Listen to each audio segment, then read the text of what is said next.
Everybody, and welcome to episode number 414 of the Stacey West podcast. I'm your host for tonight, Ben, and I am joined by a man who I think redefined the meaning of the word quickfire on Sunday's podcast.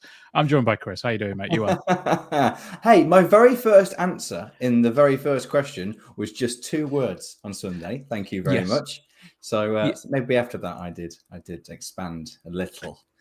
But yeah, I'm all right, mate. I'm all right. Yeah, getting over this bloody cold still, but I'm okay, thanks. How are you? I'm good, mate. Yeah, but I've had a week away with my nana, who, for this joke, well, this will appeal to exactly one person, but my nana is 90.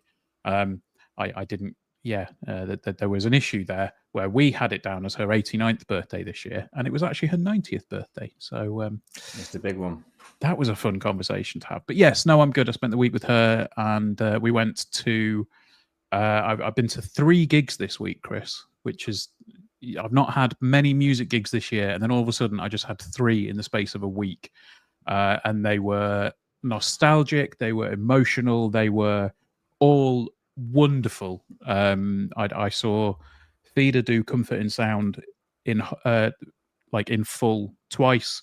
I saw Chris Ray on the gig on Saturday. He went over to Birmingham, I said to him, I'm looking forward to the Imptoons Day Off cartoon where you draw this and say Feeder are good actually, and have that as the caption. And then last night I saw a band called Hope of the States who broke up 20 years ago and got back together last year. Oh, nice. That's cool. That's great. That sounds like a good week off. Yeah, it was really good. And I'm going to throw this out there. This is probably going out on a little bit of a limb. I think you might enjoy Hope of the States, Chris.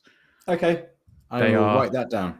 Yeah, they're sort of a post-rock 6-piece with kind of semi-political undertones, and they've got a violinist. So I think you may enjoy them. I do like myself a violinist.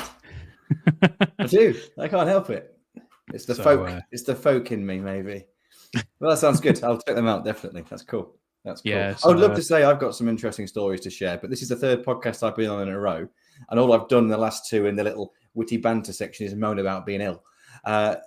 So I've got nothing to add, Ben, to this little section. I don't expect any sympathy. What I will say is incredibly. So it's 8:00 right now that we're recording this. For those of you that are listening later on, but of course we do these live on YouTube as well. And Flossie Tops was in the YouTube comments at 6:45 p.m. this evening. So she's been there for 1 hour and 15 minutes. That is incredible dedication. That's quite impressive. Yeah, I mean, I did put it live a little bit earlier than I usually would have done. As like the normally we try and I think schedule it for about an hour beforehand before we go live.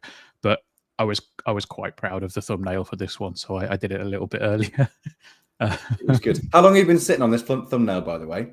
I can neither confirm nor deny how long I've been sat on that bun, because I don't want to get in trouble.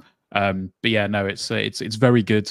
Very good news, which we will come on to shortly. But we will start the discussion around Lincoln City for the week with the first bit of good news, which came out on was it Monday?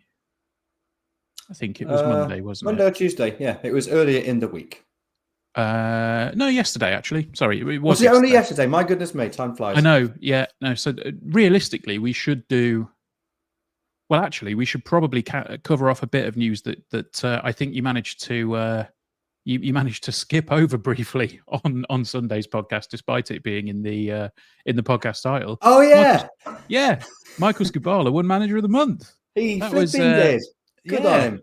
Very well deserved. Also, just to touch on that, it does not surprise me in the slightest with Michael, but I would just love to see that the photo of him accepting it was him with his whole staff, and in his statement he mentioned that he's the face of it, but there's a whole team behind him, and I expect nothing less of him, and it exemplifies the collaborative approach at the club. but it's still nice, isn't it? It's still really nice to see.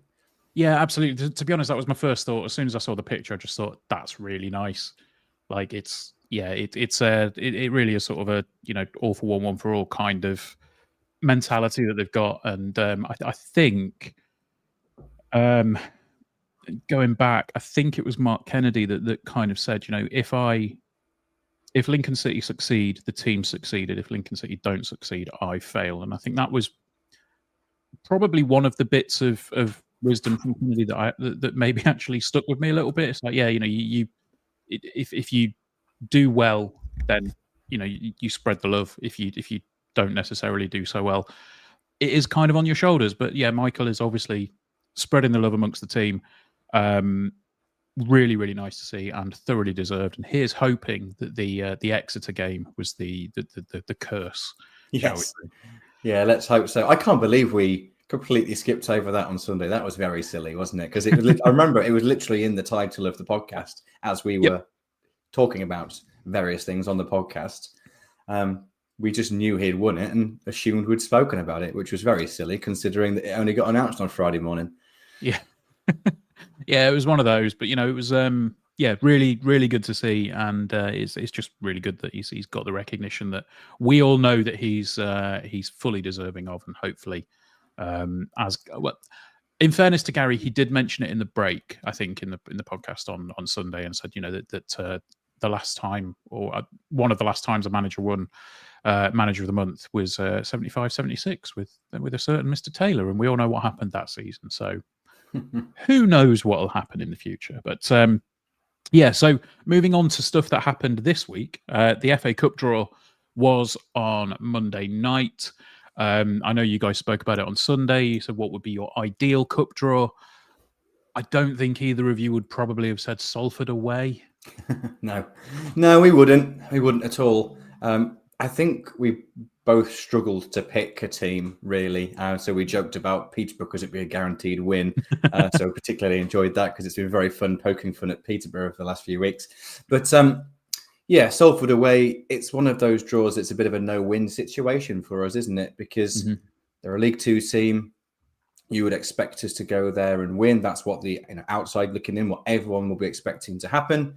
But they're a decent team. They're going to be in and around the top 7 in League Two this season. They should have been in previous seasons, but they definitely should be this season. They're not going to be an easy opposition to face, but everyone will be expecting us to win. And if we do, brilliant. But we probably won't get a lot of praise for it. And if we don't win, then it's an upset, isn't it? So it's one of those. It's kind of a banana skin, but they're not that far away from us. They're it's one league below. They're doing all right at the moment. They're a good team. If they were to get promoted into, I think to be honest, if they were playing in League One this season with their current squad, I think they'd be just outside the relegation zone. I think they're capable of playing at this level now. So it's not going to be an easy game, but also I'm meant to be playing football for Raisin that day.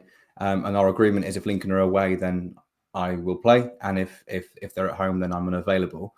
And I'd already agreed to that one, not knowing what the draw was. So I'm pleased it's an away game that I'm probably not going to go to. So on a personal note, I was actually quite pleased by it. No, fair enough. I mean, it's one of those draws, isn't it? Like, I think in terms of a draw that I would have liked to have seen, personally, would have preferred a home draw. But yeah, away at Salford doesn't really tickle the taste buds. Although it will be nice to see George Grant again. We'll say that much. Yeah, as long as he doesn't score another 40-yard screamer like he did a couple of weeks ago. Yes, that would be nice. That would be very nice. It's all right. We've got George Wickens in goal. It'll be fine. Yeah, true. Yeah, just on Salford, though. So if we are fortunate enough to get through this round, and let's imagine we get to the third round and we play a championship team away and then we go out, it will be one of those seasons where we remember that we played in the FA Cup against some championship team in the third round, and none of us will be able to remember who we played in the first. It'll be one of those. Like we're all going to remember the first round of last season. We're all going to remember that time we played Chesham because it's unique, isn't it? Yeah. Playing against Salford. Yeah.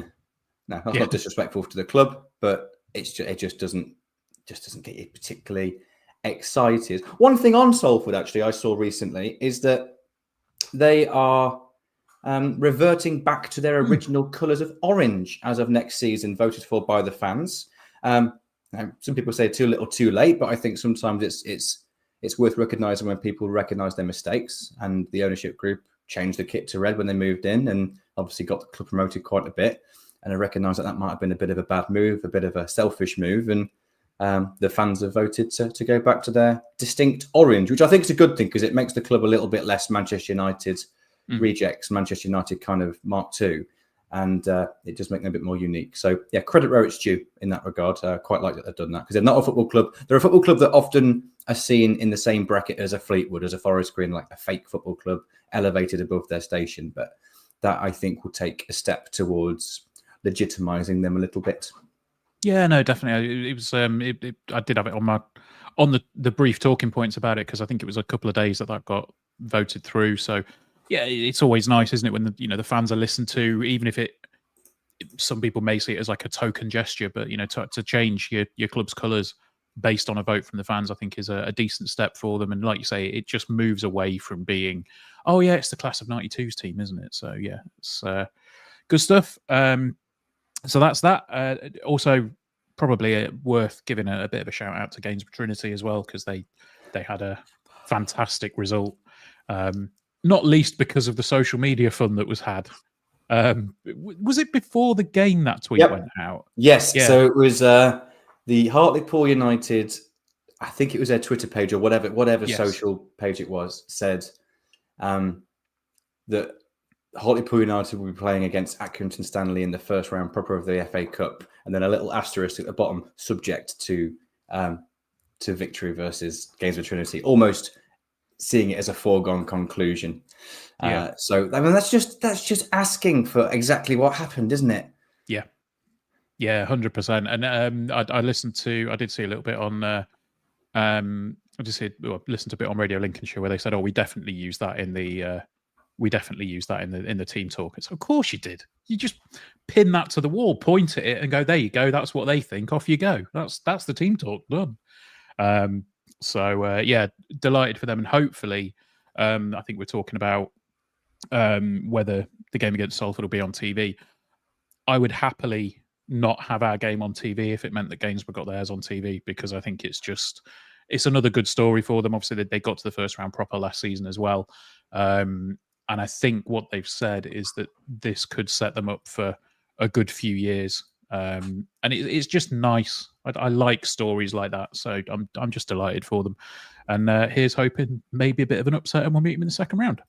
Yeah, maybe so. Yeah, I've always got a bit of a soft spot for Gainsborough, really. So genuinely hope they do well.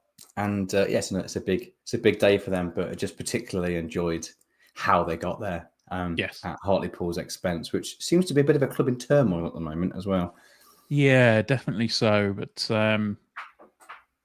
let's move away from other clubs. Let's focus on the Imps, because as I say, there was the news on Monday that we're facing Salford in the FA Cup. Then I will be honest, I think I was racking my brains a little bit. I was like, what are we going to talk about on the podcast this week? And then sure enough, we had the notification through that Scott Fry has decided to remain at Sincilbank as part of Michael Scabala's coaching team. We all know the story. He was subject to interest from a championship club. It was believed that he was working his notice period, which I think was around 6 months. So possibly a couple of months left on that notice period before Scotty left the club. But I think he's sort of done a bit of an about face. David Priest coming in as the goalkeeping coach now. Scott was obviously the keeping coach before, and goalkeeping and set pieces. Scott has decided to remain at Lincoln City as our dedicated set piece coach, which, I mean, there's two bits to unpack here, really. The first one is he's turned down an offer from a championship club. We don't know what the offer was. We don't know who the club were. But obviously to go elsewhere and be a part of another coaching staff, but he's decided to remain at Lincoln as a dedicated set piece coach. And he obviously did his work really well last season with all of the set pieces that we scored. But yeah, something something seems to be going right at the minute, and we've obviously got a very attractive setup for him to turn down a step up in the divisions and remain with us, Chris. Yeah, I was absolutely delighted to read this news on Tuesday. On Tuesday. That was yesterday. Was it? Yes. What day is it today? It's Wednesday today. It's Wednesday today, This Chris. week is lasting ages. So yesterday, that news was incredibly welcome. Because I was expecting Scott, of course, to work his notice period and then leave the club. And I think we mentioned this on this podcast when it was announced that he would be leaving, but it's not going to be immediate. And then we'd replaced him from a goalkeeping coach perspective with Mr. Priest returning. And we were discussing that, we know that he's a really viable replacement. We know he's a good goalkeeping coach. He's very, very well respected in the game. Scott's done a good job with the goalkeepers, but we've already got someone in the building. But the real concern was that Scott had this other part to his role, which was to take a bit of a lead on set pieces. And last season, it wasn't really anything official, I don't think, was it? No. It was just mentioned. And then it might have been midway through last season, actually, or maybe even early this pre-season, that it was announced that he then had a dual role. So his official job title was goalkeeping coach and set piece coach. And that's huge. And the concern I had was, okay, we've got the goalkeeping department sorted, but the set pieces last season, there's no denying that we were outstanding at them. We were the best team in the country at scoring set pieces. We had the best goals for completed goal compared to goals against from set pieces. I think in something like the top 10 divisions in the world or something silly like that. It was really, really good. And we all know about our budget. We all know that we're punching above our weight financially, but being good at set pieces is a leveler. That is a way that you can get an advantage on those more established teams of the players that are being paid a bit more, that have a bit more technical ability. It's a massive, massive opportunity for us to punch above our weight, and we were superb at it. Because it's such a big part of our game plan, I was a bit concerned about when Scott left the club, what happens to the dedicated nature of set pieces, because it just dilutes the responsibility if we didn't have someone coming in directly to replace him, and we didn't have a dedicated set piece coach only in the club at any point. Scott was doing a dual role. So I was really concerned about that. That was my something that's always been in the back of my mind actually for the last few months. So to see that not only is he staying, which is brilliant, but he's now dedicated 100% all of his work on set pieces and all restarts now. So it's not just corners and throw-ins and free kicks. It's all restarts, including things like kickoffs. That'll be in possession, out of possession, I imagine as well. It's massive because it's a huge, huge, huge part of our game. And he's shown himself to be incredibly, incredibly competent and skilled at that part. So just delighted, absolutely delighted, because it gives us the continuity and it helps us be good. Also, because every other team knows we're good at them now. We're going to have to keep innovating. We're going to have to keep doing different things and keep being one step ahead of the opposition, because opposition teams are going to be so conscious of us now when it comes to set pieces. We're going to have to keep work double hard, double smartly to keep outwitting them. So to have a dedicated set piece coach, which is quite rare at this level, to have someone dedicated solely to that, I think it's huge. Yeah, definitely. I mean, in the press release, Jez mentioned about he's now. We've now widened Scott's remit to include all restarts, which against Chelsea even included our kickoff, because that was something that I'd kind of forgotten about. And then I went back to it and said, oh, yeah, that was weird, wasn't it? Like, it got played back to Fred and then he flicked it up and belted it. I was like, that was a strange one. Yeah, it's weird. I thought that was for the cameras. How rare or how unique that seemed, but also how incredibly sensible that was. It stays in play. It's in the air for longer. Therefore, you give you put your teeth in, Chris. You then have more opportunity, more time to get your players forward around the ball for the seconds and the knockdowns. It's very, very logical, but I'd never ever seen it before on a football pitch. Just really interesting, and it just goes to show that you can kind of almost at this point think football's been around quite a long time. Surely everyone's tried everything at some point, but no, clearly not. Clearly, there's still things that are unique, and there are ways of innovating. So it looks like we've got a good person the building still to do that. Yeah, definitely so. And I think there was a message that kind of it summed it up a little bit, I think. And I'm just trying to find it because it was from Emily in our group chat. And it was the club need to stop this. Stop doing and announcing things that make me think, are we good? It's a good point. I think what maybe in my ramblings there overshadowed one very important point which you mentioned in the lead up to that, though, is he's turned down a championship club to stay here. That's huge. If a player had done that, we'd be waxing lyrical about him and saying, "Oh, it's an incredibly strong sign. The club's clearly a great place to be, going somewhere." So I think we have to say the same when a very well-respected and talented member of staff makes the same decision as well. It's huge. It's huge that he'd rather be here than a championship club, and that's massive. That's credit to everyone involved for the environment that they've created as well. Because there's a lot to be said about being happy at work and looking forward to getting on the training pitch every day. You imagine Manchester United would give anything, any possible amount of money to create a culture at their training ground that actually creates positive results. But it doesn't happen overnight. You have to build it, and it has so many individual parts that all fit together to create that culture. But what that provides is a place where people don't really want to leave, and that's nice. That's good. And Emily couldn't have put it any better. Yeah, we are good, aren't we? And it's nice to be good. Yeah, and I think it was that there was a wry smile that came across my face when she said that, because I just thought, let's see what else we've got to announce this week. And sure enough, 24 hours later, we've got a house extension, Chris. Ben House has signed a new deal which will see him at the club until at least the summer of 2028, which, as we speculated about quite a lot last season, that would imply that there is an option at the end of it, whether that's a club-based one or a player, a sort of player-led option. But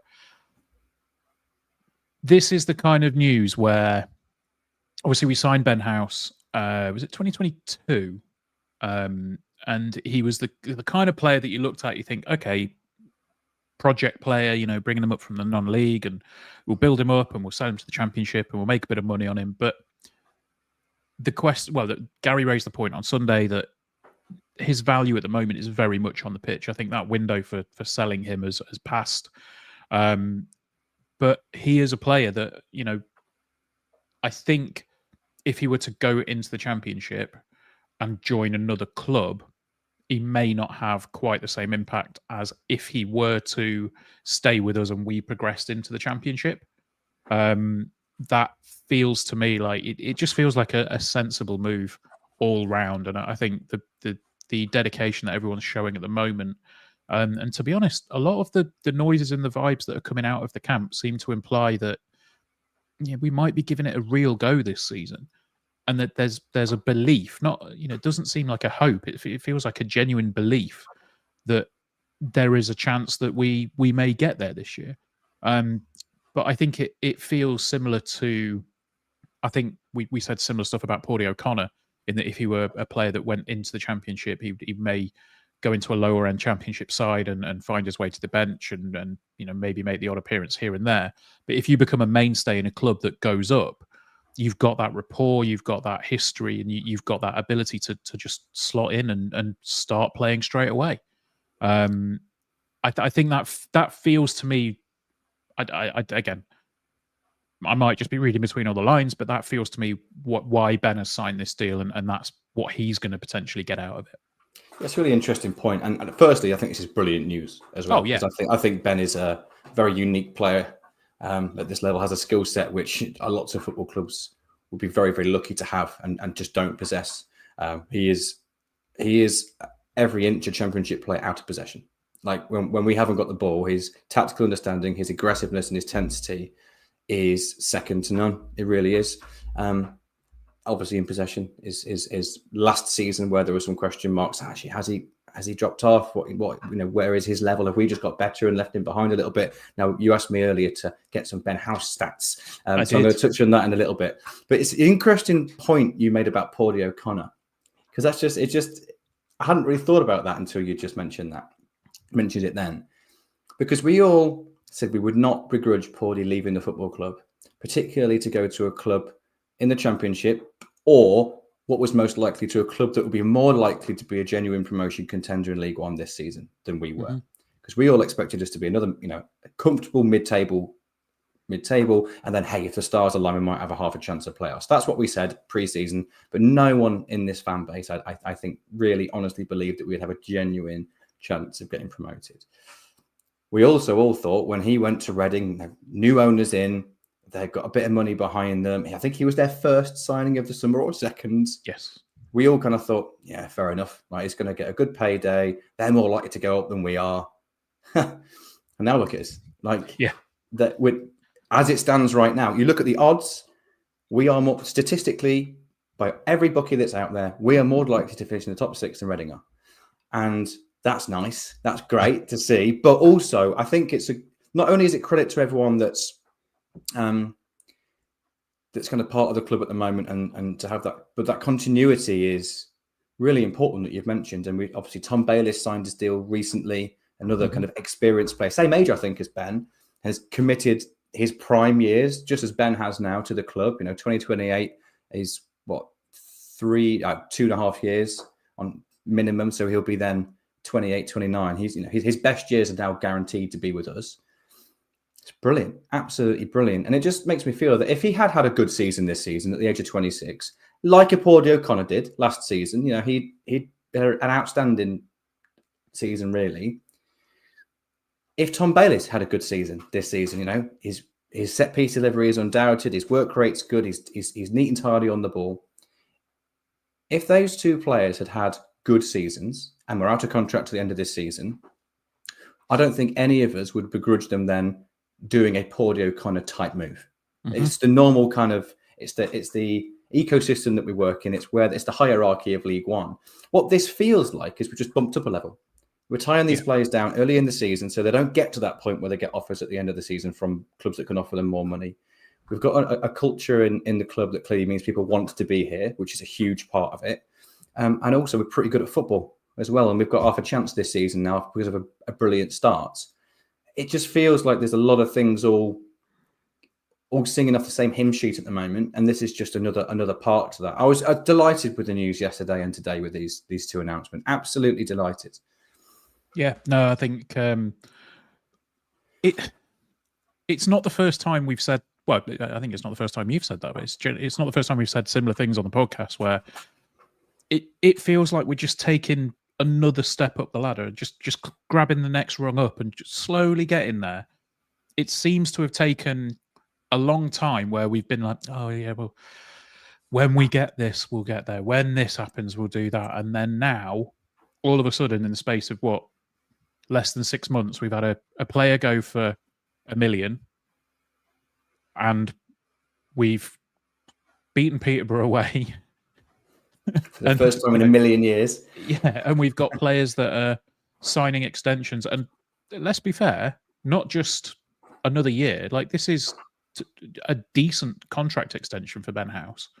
2.5, possibly 3.5 years. Like, it feels like something shifted fundamentally at the club, but you can't put your finger on what it is because it's the same building blocks as were there last year. It just feels like everything's maybe just gelled at once, and you've gone, oh, okay, yeah, suddenly things make a lot more sense. So yeah, it's great. It adds some continuity, doesn't it? It keeps that nucleus of a squad together. So even every transfer window, particularly every summer, there's always going to be a bit of squad churn. But you're keeping an element of continuity there. And I do feel that the continuity in our squad has been a huge factor in our good start this season. There's a lot of clubs that have started slowly after following a lot of change in their playing staff. I know we've now got depth. We've now added to it later in the window. But the nucleus of this squad were here last season. And if that's going to be the case next season as well, and the season after that, with the majority of these players tied down for a long time, it just hopefully gives you that advantage at the start of the season, every season, gets the points on the board early. No one can take them away from us now. They're there, aren't they? So it's really good. Just seen Flossie Tops's question in the chat here saying, do you think the club has learned a lesson after Pordy exit? I don't know if it's a lesson learnt. I just think it's smart. I also wonder, and this is pure speculation, if the Jovan transfer, not only has it allowed us to invest in transfer fees for new players, has that then allowed us to commit to these longer contracts sooner than we normally would be able to? We might not always see every penny of that Jovan money in a transfer fee. Maybe this was always planned. Maybe this is something the club was always going to do. Or maybe this has unlocked that a little bit and given us the ability to become more solid and more stable in that regard. Maybe. I think that's a really good question, and it's probably one that we could maybe put to Jez if he comes on again for the transfer window or the deadline day special in January. So I'll make a note of that one somewhere. But it definitely feels like it's not. The transfer fee wasn't necessarily just going to be used for, spending on transfer fees for new players. It would be maybe putting, a couple of £100 a week more into a couple of players' salaries or, whatever it is. It gives that flexibility to do that. And obviously, there's more investment coming into the club every day. There's a lot more sponsorship happening. There's more investment happening. The sponsorships are seemingly what are coming in every day at the moment.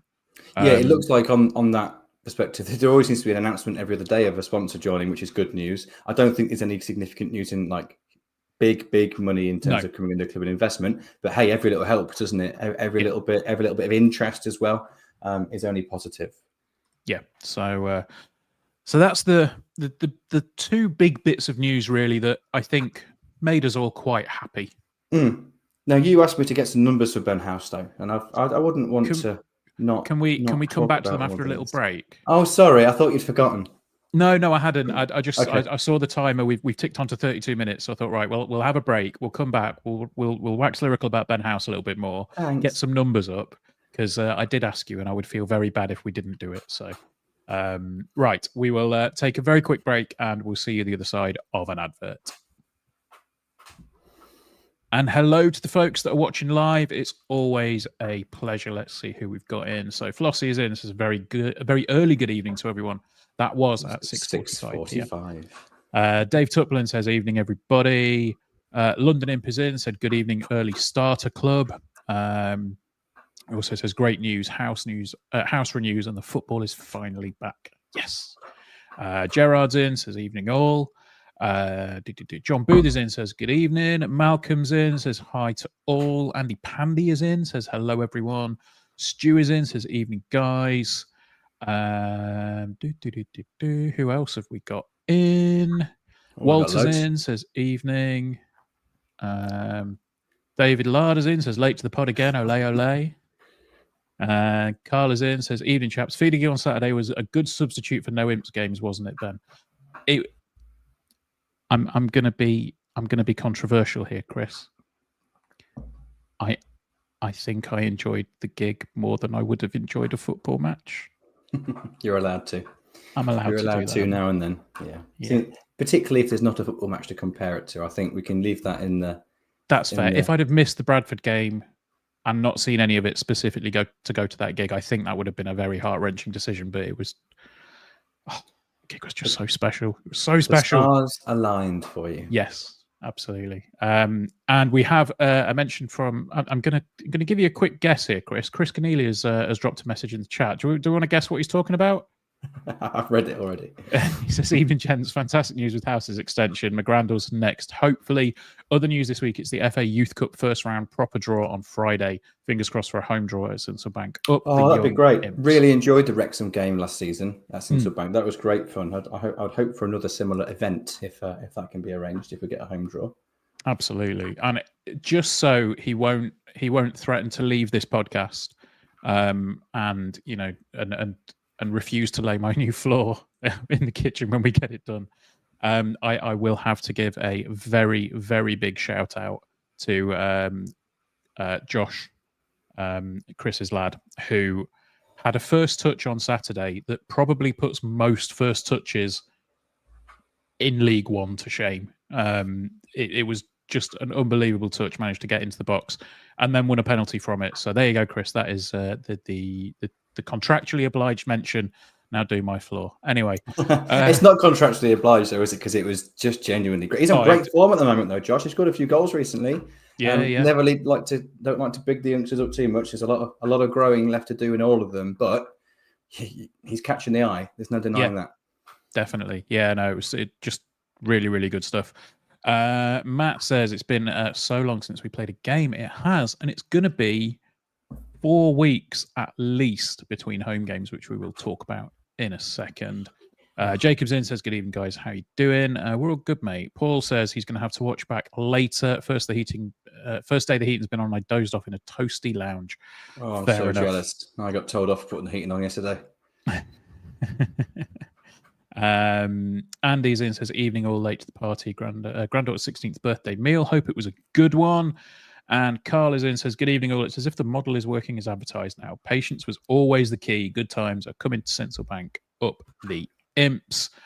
Rach says, evening, Chris. Nice to have you back home, Ben. I mean, I've been back home, but literally seen her for about 20 minutes because she went out and now I'm doing the podcast. So, and Gaz Nicholson says, evening all late to the pod. Tricky game Saturday. Everything good down at the bank at present. Up the imps. Right. That is saying hello to everybody. So we'll come back in 3, 2, 1. Thank you to our sponsors for the week. And now it's time for Chris to do what he does best. Chris, talk nerdy to me. What you got? Say that again. Well, it was you asked me to get some numbers on. Is Ben House good again? Basically, and that's not how you put it. No, you didn't phrase it like that. But that was kind of how I took it, because I've always been a huge Ben House fan and really like his out of possessions work. I don't think that's ever dropped off. It didn't feel like that. He's always had that. But last season, I seem to remember before he had his 1-year contract extension, we were speculating as to whether the club would trigger that or not, whether it was worth triggering it or not. And I think the general feeling in the fan base were, we'd like to keep him, but if we decided not to, it wouldn't be the end of the world, because he maybe, particularly when he had the ball, particularly in front of goal, it maybe felt that he wasn't quite at the same level as before. So it's interesting just to look at, actually, like, was he? And this season, he seems to be a player reborn, both with the ball and without it. So is that just our eyes playing tricks on us, or is there something going on here that's a little bit different to last season? So just to kind of caveat, of course, it's quite a small sample size so far this season, but all these numbers I've done per 90, so that it's at least comparable each season. So what's quite interesting, by the way, we know Ben House gets a lot of bookings. Now, that's always been a bit of a running joke. So 34 bookings since his time at Lincoln City in the last 3 seasons, plus the start of this one. It actually surprised me to learn that he's only ever had 1 red, and that was in 2002 to 2003 season, 2022-23 season. Okay. So I know he gets brought off, substituted if he's on a yellow quite regularly, but I think that's quite, for someone who is so aggressive, so high in number of engagements and attempts he makes to win the ball back, and of course to then pick up a few bookings, to only have 1 red card surprised me. Actually, I thought that was worth mentioning. Well, I think that shows that he controls his aggression, and I don't think that's ever been I don't think that's ever been a criticism that's really been levied at him. Is, you know, he's overly aggressive. You know, he will, well, you know, he does the housery, but he does it to a point, and then he knows when to pull back. I think that's probably that's obviously a strength of his game, and in that respect, it's almost a bit reedy in that respect. I think sometimes. Yeah, very different playing style. Oh yeah, 100%. But in terms of that attitude, that element, being able to rein it in, being able to control it. Yeah, maybe that's been a little bit underappreciated at times. We've always just had the running joke that when's Ben House going to get his yellow card? He's been on the pitch for 20 minutes. Why has he not been booked yet? That's always a running joke with me and Joe. So yeah, I think that was worth mentioning. In terms of his out of possession, if you like, statistics this season, some of the more rudimentary ones, he's committing the same number of fouls as he was last season. He is winning more tackles, though. So 1.57 tackles won per game, or per 90, should I say, last season. It's up to 2.26 so far this season. I think that's particularly interesting because he's had a couple of games playing out wide in which you would expect to have, there's less going on. You're more 1v1 rather than having the opportunity to press multiple players. So to think to get more wins actually quite impressive. But in possession is interesting as well. That's changed here. So these are just kind of the outcomes.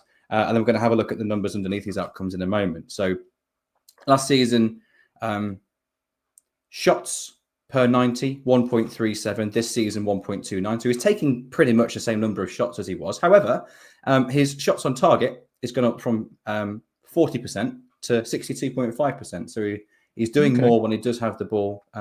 He's getting the shots away at goal. Again, small sample size, but that's a noticeable difference. It's enough shots to see a trend there, I think. So these next bits, though, Ben, really, really interested me. So out of possession was already good, as mentioned. So if this is compared to, so rather than compared to himself of last season, this is compared to everyone else in League One in a similar position last season, and compared to everyone else in League One in his position this season. Tackles. So he was in the top 15% of total number of tackles made. That's not surprising, is it? He was in the top 20% for number of duels won. So those two numbers are probably where we would expect them to be. But this season, he's in the top 5% for both of those metrics. So he's got even better at them. But this one metric here absolutely jumps out to me. So when he's tackling and he's actively trying to win the ball back, like physically win it off a player, really good at that. Recoveries, and you'll often see the word recoveries if anyone looks at stats, particularly on FOTMob. And what that really means is how many loose balls do you win? So it's like jumping on second balls, those loose ones, how many times do you win them back? Last season, he was actually in the bottom 10% for players in his position. So in the duels, he was really aggressive, but maybe didn't land on those loose balls, particularly because we now play quite a lot for second ball football. He's gone from being bottom 10% to top 15%.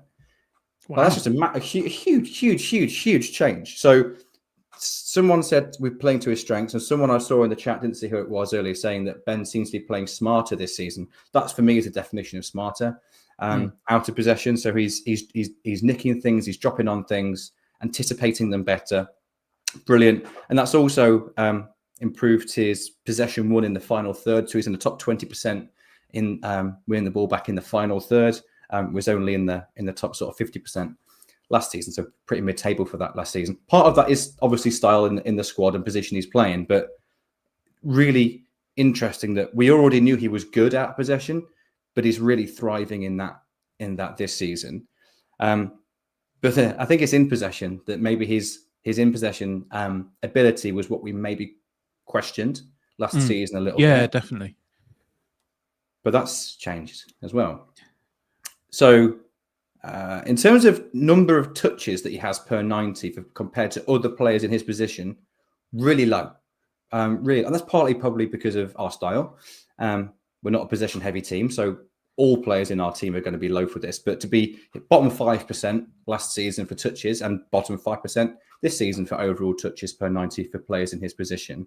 But what he's doing with those touches is hugely different. Scoring peaches is what he's doing. Well, he's scoring goals, yeah. But it's kind of what leads to that, I think, is the interesting part here. So with the same number of touches, he's gone from being bottom 7% for number of dribbles to top 15% in number of dribbles. He's gone from being bottom 5% for success rate in those dribbles to now top 25% for success rate of those dribbles. And he's also gone from top 60% to top 7%. So in touches in the opposition box, despite playing deeper. So basically, he's really good. And So that's my technical analysis. But what's really jumped out here is that there's been a marked improvement in possession. Maybe it's his role. Maybe it's something that Michael Scubola and the coaching team have been doing on the pitch. Maybe it's tactical. Maybe it's getting a run in the team. Whatever. He's played different positions so far this season. But I want to give Ben some real credit because he's not only improved his out of possession stuff, which was already exemplary, he's really shining when he's got the ball, which was maybe the question mark that we had of him. So, yeah, we're still going to say he's really unique. He's got a huge skill set out of possession, which is not at all incorrect. But let's not let that overshadow that he's a pretty good footballer in possession as well. And he's shown as much this season with our eyes, and the numbers absolutely back it up.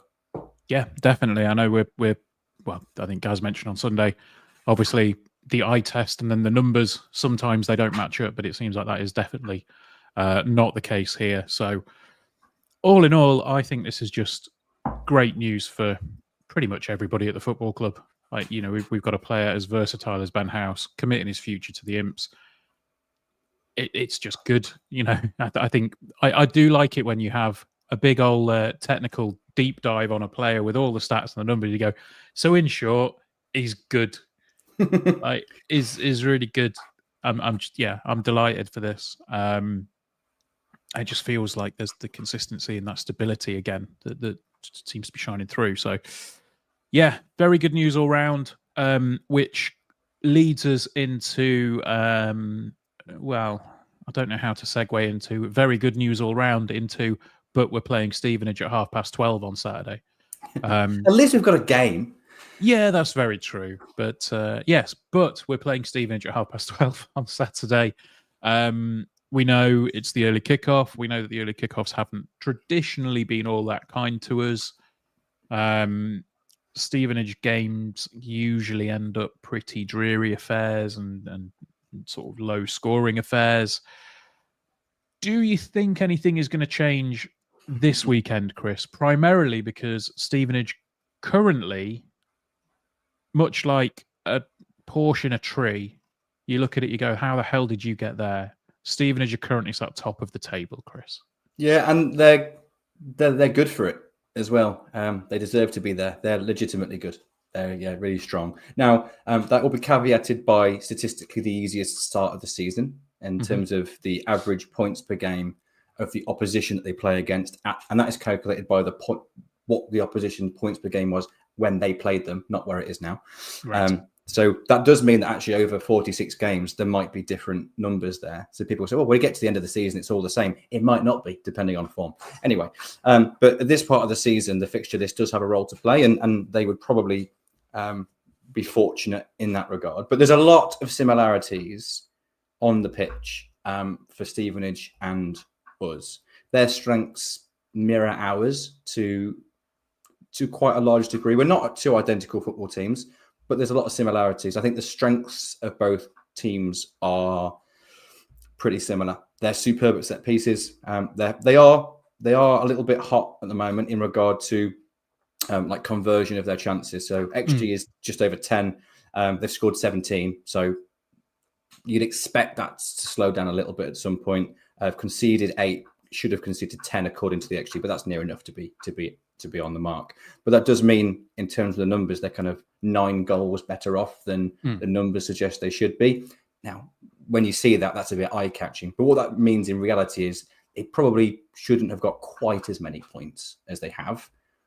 But even if they were where we are in the league, with the points haul that we've got, you would say Stevenage have had a flipping good start to the season. No one was expecting that. So I think the fact that they're top of the league is maybe a little bit of fixture list, but they're still good. And it's going to be a tough game. It's going to be a really tough game. They're hard to beat. They don't really have the ball anywhere near their box very often. In fact, the ball is in their third of the pitch less than any other team in League One. So they keep the ball away from the danger area for them. They limit the opposition to chances, to very few chances, and they're very, very good at set pieces, and they're clinical with the chances they create. They're very similar to us. So it's probably going to be 0-0. That's, you know what, the more I've thought about this game, and I have seen a few sort of extended highlights from Stevenage games, I'm just thinking it's not going to be a classic. It's really, and we've said this for I think a couple of games now. I know we definitely sat and in the first half of I think it was the Exeter game, we're saying it's not a classic, is it? It's not great. It feels like this is another one that we're going to gear up for, and it's going to be a game that happens while we are sat in the stands. But yeah, I mean, like you say, I'm looking through some of these numbers as well. They are quite low down in quite a lot of these, in the stat tables, and not being quite as big a statistician as you are sometimes, Chris. I will admit to that. But it does feel that, is this going to turn around at some point? And I don't like using the term "found out" because it essentially implies that they're doing something, sneaky. But I don't think they are. I think that they're just probably outperforming where they should be, according to most of the stats. That's not to belittle them at all. But things like the interceptions per match, they're bottom of the league for that. So that they're clearly not getting in and stopping attacks as they're happening. They're either waiting for them to finish and whether they break down and it goes back to the keeper and they build up from there. I just don't know. What accurate passes per match? They're bottom of the league for accurate passes per match. They are 20th in the league for accurate long balls per match. They are, as we've said, 20th in the league for XG. So what is it that's going right there at the moment? It's a good question, isn't it? And I love these numbers because when you look at them on their own, they catch your eye, because particularly when they're in the league table, they're first, and then a lot of these other metrics in isolation, they look like lower looks worse, and you think, well, that doesn't add up. But I think there's actually quite a few similarities to us, because in terms of the total accurate passes per 90, they're 24th, we're 23rd. And we're pretty good at football, aren't we? And we've been saying that we're good. But we also know that we don't pass the ball around our back four for 100 passes like Peterborough do and then progress it nowhere. We're very efficient with the ball. Now, comparing that to lots of other teams in League One that want to have more of the ball than we do, and or Stevenage do, I think that's just a style thing. Accurate long balls per 90. I think you'd expect maybe that to be higher. But also look at our stats. We're relatively low down there. But why is that? We just don't play as many passes as our opposition teams do. If we've only got 40% of the ball, you're going to have fewer completed passes, whether they're short or long. So there's a little bit of nuance there in the numbers. But also, just like us, they also play for seconds really well. So they will sometimes hit a ball into an area, even if they don't expect to win the first ball, they're going to have players around that ball then to win it back. We just looked at some of Ben House's recoveries numbers, going from bottom 10% to top 15% in the league for winning those loose balls. Against Chelsea, for example, for us, how many times did we play a direct diagonal ball? The Chelsea centre back won the first header, and then we jumped on that, and we then won the ball back in their third, and we're on the attack. Like, that happened loads. Now, statistically, that goes down as an unsuccessful long ball because they won the header. So I think there's probably a little bit more nuance than the numbers suggest. But the big ones, and this time XG probably does tell a bit of a story, and it doesn't always, but it does this time, because they have scored 17 goals, which is pretty damn good. But their XG is only 10.7, which is 20th in the league. So they're actually not creating a huge number of high quality chances. They're being very efficient with what they're getting. You would expect that to close up a little bit. You then caveat that with the fact that they've had the easiest start in the league, facing an average of 1.05 points per game against. So the opposition of averaging just a point a game, basically. Barnsley have had the second easiest start to the league with 1.18. So it's actually quite a big jump. We're actually have officially had the third easiest at 1.24. So I suppose there's two things happening here. When you're playing against weaker teams, your attack doesn't need to be as good to score. That's the theory, isn't it? So I imagine when they do start to play against stronger teams, hopefully starting on Saturday against us, and hopefully we're in that bracket ourselves, I expect their goal scoring to dry up a little bit. I do expect them to maybe not be as prolific in that regard. But their defensive numbers are really strong. The ball's never near their box. They have got the third best XG against. even though they've conceded 2 goals fewer than that, the actual number of chances and quality that they're conceding is really low. They're good at that. And they are probably low for interceptions per match because they don't play for that. They if you're asking teams to play over you, you're going to win. You're going to win clearances. You're going to win first contacts. You're not necessarily going to win the ball on the ground. So, yeah. But the big thing is that all those numbers, I think, are skewed a little bit by the fixture list. Now, their next 8 games, including us, is us, then Bradford at home, then Reading away, then Bolton, Doncaster, Wigan, Cardiff, Stockport. That's a tough fixture list, isn't it? So that's going to be, at least on paper, much tougher than it has been. So I don't expect them to still be top of the league after those next 8 games. I hope that run stops on Saturday. But let's not just say they're only top of the league because of the fixture list. They're only top of the league because they've got lucky and scored a few set pieces at the moment. Like, they are legitimately good. They are really, really well organised. Their out of possession strength is superb. Their set piece strength is superb. I have a feeling it might be the unstoppable force against the immovable object on Saturday. First goal is going to be absolutely huge. If they've scored the first goal, they've only conceded an equalising goal twice this season at any point during the game, regardless of the outcome of the final score. So if they score the first goal, they are very likely to win a game. We're very good at scoring the first goal, but we haven't held on to the lead always. So it's going to be a really interesting matchup. I don't think it's going to be a particularly pretty game, but I think it'll be a very interesting game. Yeah, no, I'm just looking through some of the their signings from the summer. The one that stands out for me is Bez Labala from Wickham. I know he was at Burton previously as well, did very well there. The rest of them, I'll be honest, that there's not a huge amount that really stand out in terms of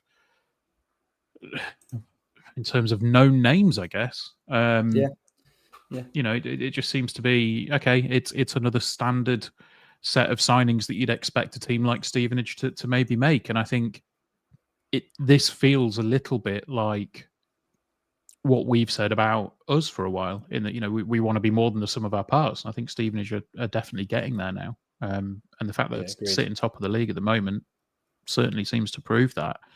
I think just to add to that, on a similar point, it's another similarity between Stevenage and us in they haven't really had a huge squad churn. In fact, we've had a far greater squad churn than they have. We've lost a couple of what would be seen as key players. They haven't really lost anyone that would be seen as a key player from last season. Aaron Presley played a few games, but also spent some time out on loan. Elliot List has probably ran his race there and is at Northampton now in League One. Kyle Edwards is at Northampton as well. But no other player that left the club is playing in League One. Everyone else is playing lower. Jake Forster-Caskey, Kane Smith, Louis Appere. None of these players were really key players for them last season at all. So they've kept their nucleus of the squad, and they've just added to it. And they've added to it with some smart signings. Like Jordan Houghton is a good player at this level. We know that. You mentioned Bez Labala. I think he's got some attributes that really suit Stevenage. But it's also about the players that are still there. And yeah, like I said before, they're legitimately good. They're a good, really solid, very, very difficult to play against team. There were no Carl Piergiani as an exceptional at centre back, but they've also got Charlie Good there now. That's a really good centre back pairing. They've still got Daniel Phillips and Harvey White playing central midfield. They're two players that are really good for this level. Jordan Roberts is really good at this level, and Jamie Reid has been a really prolific goal scorer. So yeah, some more similarities really in that. They've got a nucleus of a squad that was strong last season, solid, difficult to play against, and they've added a little bit of quality to it without losing anyone. So, yeah, let's be really respectful to Stevenage. They're a really good team, and Alex Ravel has got them playing in a really well organised fashion. And I'm kind of pleased for him because he had the job when they were in League Two, got sacked. Steve Evans came in, and then he's got the job again since Steve has left the club.